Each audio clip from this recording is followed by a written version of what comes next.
Another week and it's April. Spring is on its way. It's not already here for you guys.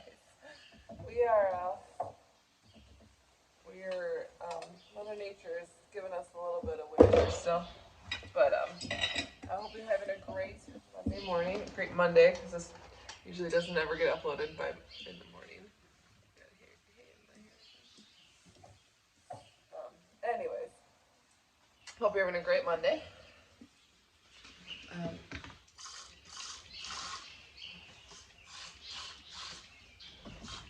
hope the weather is beautiful wherever you are. It is rainy. Luckily, I think it's kind of stopped. Otherwise, even the littlest rain in the barn, even like a mist, it sounds like it's raining. A tin roof in the barn. So, I know a lot of you are anxious to hear my update on my shoulder, and it is good news. I'm so happy. I have a minor tear. I was able to get in and get an MRI on Tuesday, and it is just a minor tear. No surgery needed, thank goodness. And I say that like just a minor tear. Like that was some of the worst pain I've ever felt. It was so painful, and I have a high pain tolerance. I've had babies without medication, and I'm not gonna say that was worse, but anyways, that was really bad. That was really painful. Yeah. So. Very, very good news. Last week I said, hold on a second.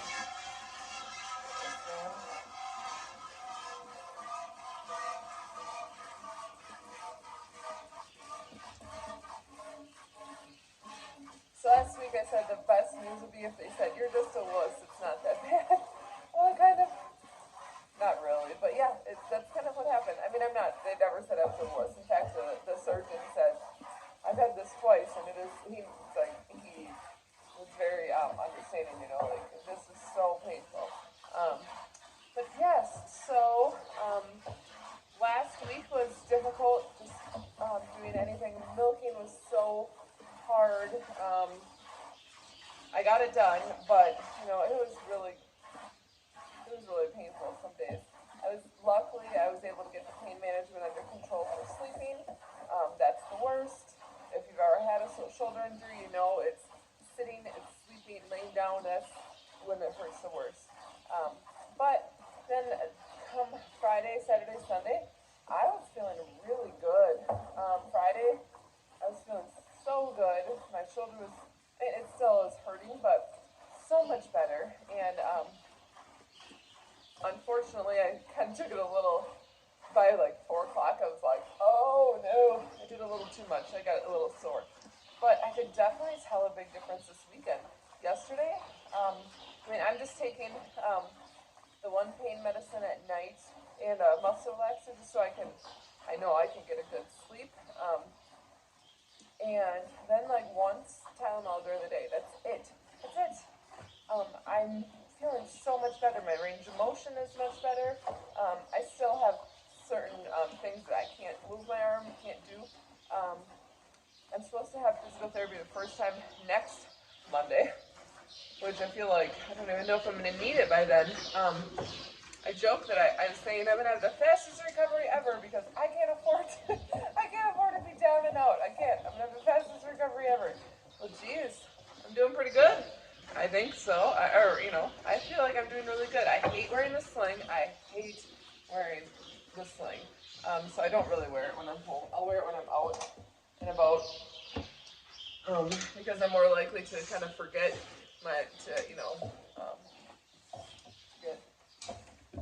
to be careful. What? Do you kick all your hay out? Well, that's not my fault. Anyway, but yes, I feel so much better. Thank goodness. I know I'm not healed. I'm not 100%, but man, I'm way better, and I could not be happier. I could not be more thankful. The Lord is so good. I'm so blessed that I'm able to do all my things. So, yay! Let's see, what else? Yeah, so that's it. Got a lot more planted today, this weekend, more started. Last weekend I was planning on starting. Hold on, she's annoyed. Can you tell? Stands like a charm until she's like, I want something. I'll give her her green.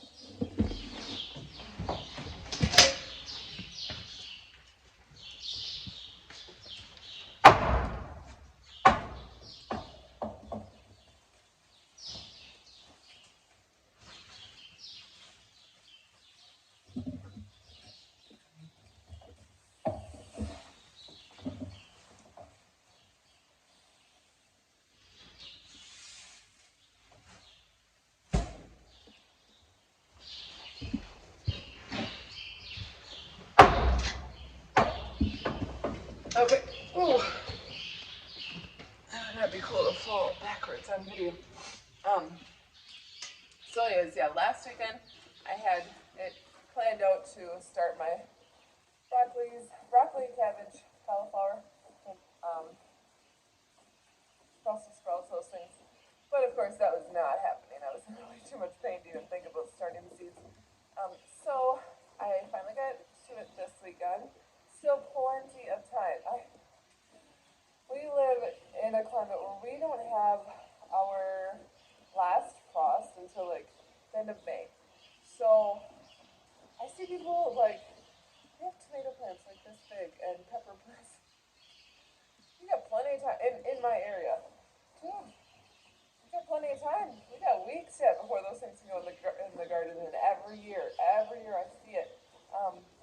I think with social media, it's easy, so easy to compare, and you see pictures of people that are like planting or harvesting, or they're getting ready to plant. And you're like, oh, I'm behind. Oh my goodness! Look at the size of their starts. They're so big. Look, I gotta get mine going or whatever. Well, you forget that they're in a different zone. They can start stuff earlier. They can grow stuff earlier. You can put your tomatoes in the ground. You know, middle end of May. You get a warm couple weekends. People are putting tomatoes in the ground. Awesome. But guess what? The ground is still cold.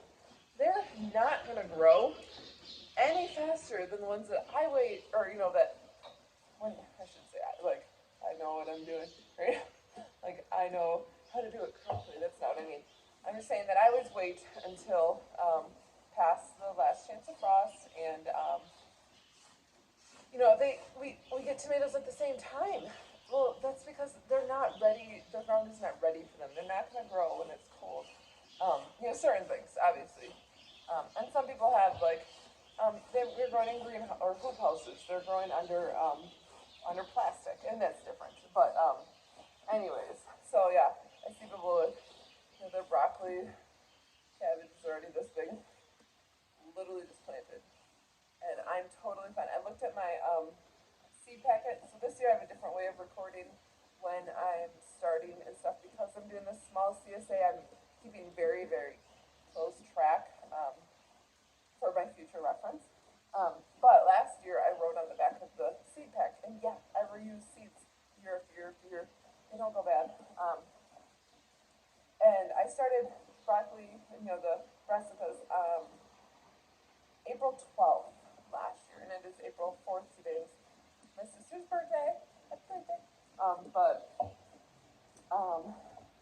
yeah, and I had so much. Oh my god, they did amazingly, and so I guess my point is here: stop comparing yourself to other people on the internet because you don't know. There's so many things to compare to, and in this instance, you don't know their zone. You don't know their growing climate. You don't know their what they use to grow. Like I said, whether it's a hoop house or whatnot, that's completely it changes the game.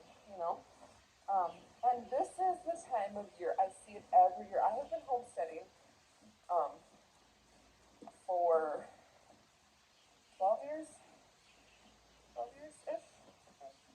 I think it's like 12 years, 13 years. It's gonna be 13.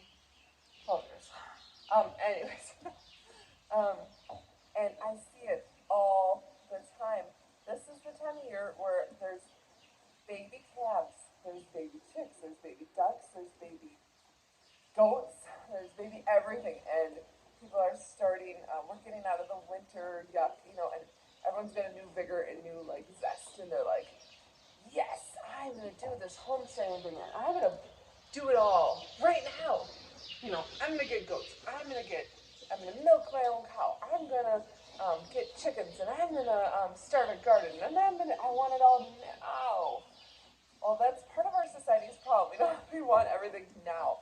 I am not exempt from that. Like I have a hard time with this too, especially things that I've been like keeping my eye on. I've been wanting and I've been saving, and then someone else gets it, and I'm like, why can't I have it now? We're all guilty of it, right? But this is the time of year where homesteaders, I feel, or people who are interested in homesteading, they kind of like jump into it, um, and end up way over their head really fast.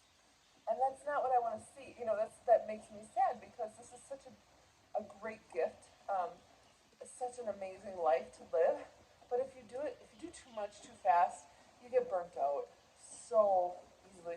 Not only you physically, financially, mentally, it is so easy to get burnt out. We started here. It's easy to look at what's going on now in someone's life and not see how they got there. And like again, I'm speaking to the choir. Like I am saying this to remind myself as well. We started out with my husband. It's a long story, but he was like anti-chicken. He's like, I do not want chickens. His grandparents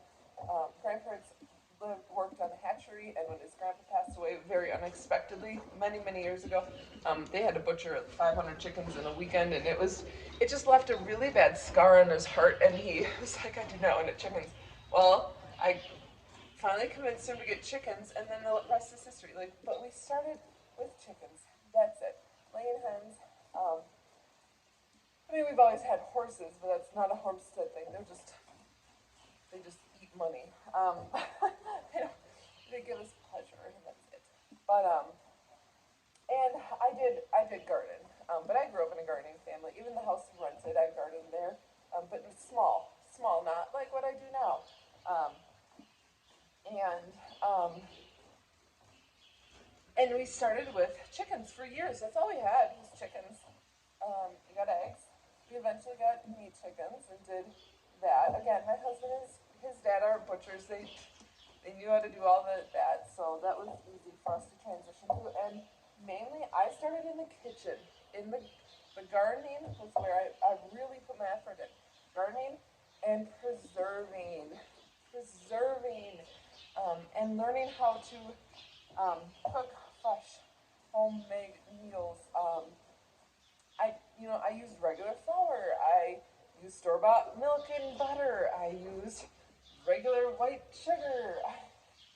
But I learned how to go from hamburger helper to homemade. Everything was homemade and fresh, and learned how to preserve the harvest, to can. Mind you, I grew up in the country. I grew up in a family that we ate homemade meals all the time. We ate dinner at the dinner table every night. Um, so it wasn't a huge leap for me. Everyone can. My grandma's, everyone can. So that wasn't too difficult for me to figure out. But that's where I started. It was there, and then eventually we got pigs. And we got pigs first, which again, I wasn't necessarily keen on, but Mike talked me into it. We got pigs, and then I loved them. Then Mike has always wanted to get a steer, and I was like, we don't have enough room. We only have 5 acres here, and it's not all pasture. And I was convinced we wouldn't be able to have one. Well, we got our first steer, and it worked out. And then eventually we got a cow, which that took us 8, 9 years of homesteading before we got a cow. Our first cow was a disaster. A disaster. She was a great cow, but she ended up with staph A, and oh, that's like the worst thing you could ever have. It was a disaster. I only had her for a few months, and I had to ship her because she became hamburger. It's awful.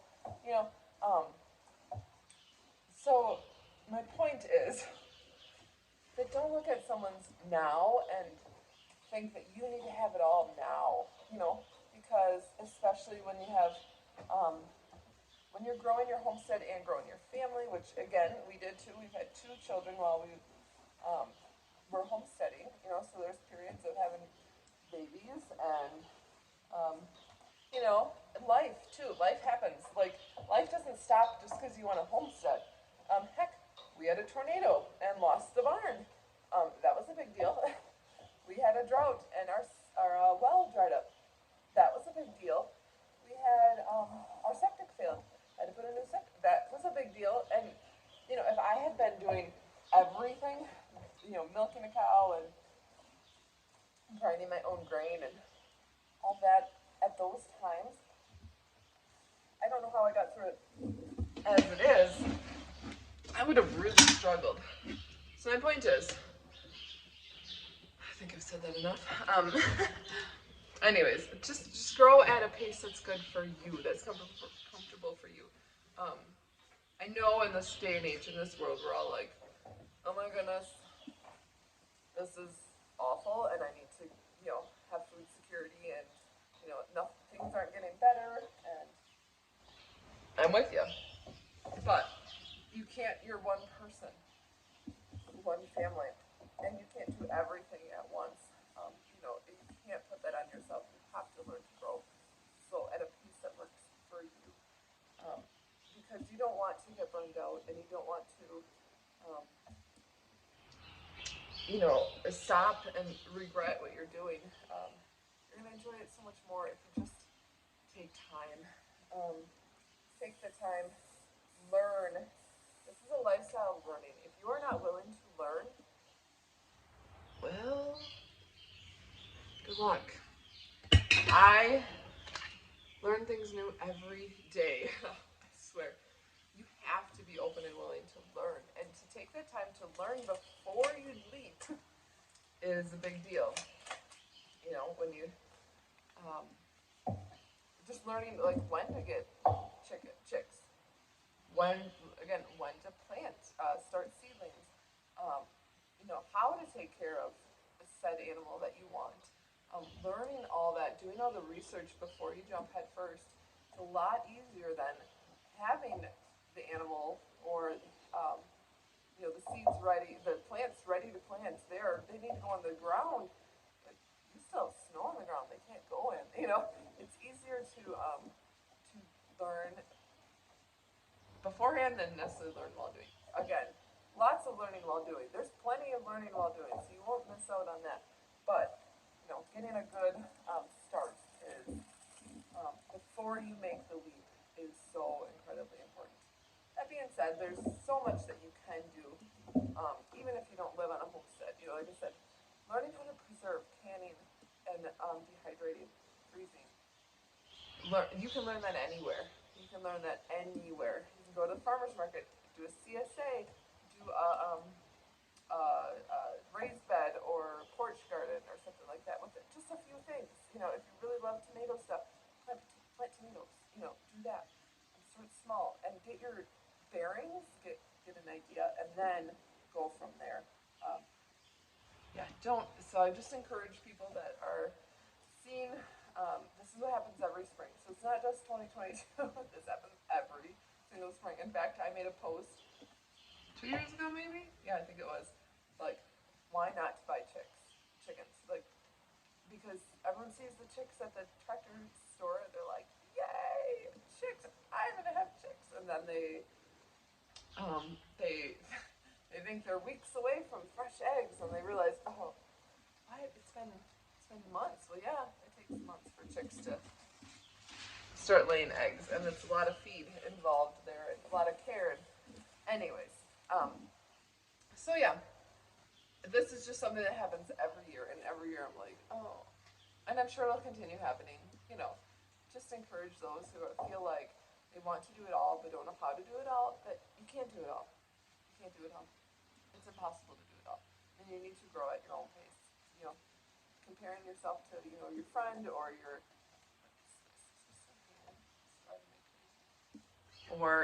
neighbor or whatever. What is it? It's a hair, and it's just in the light. um, just the comparison is the thief of joy, right? So something like that. Just stop comparing yourself and do what is right for you and your family. And don't think like that you have to do it all, especially all at once. So just encourage you all to have success in your whatever you're doing. And if you have no desire to homestead, that's fine too. There's nothing. That's okay. That's totally fine. It's not for everyone. It's a hard life. It's a lot involved. Um, and yeah. So I hope you all have a wonderful Monday and a great week. And I will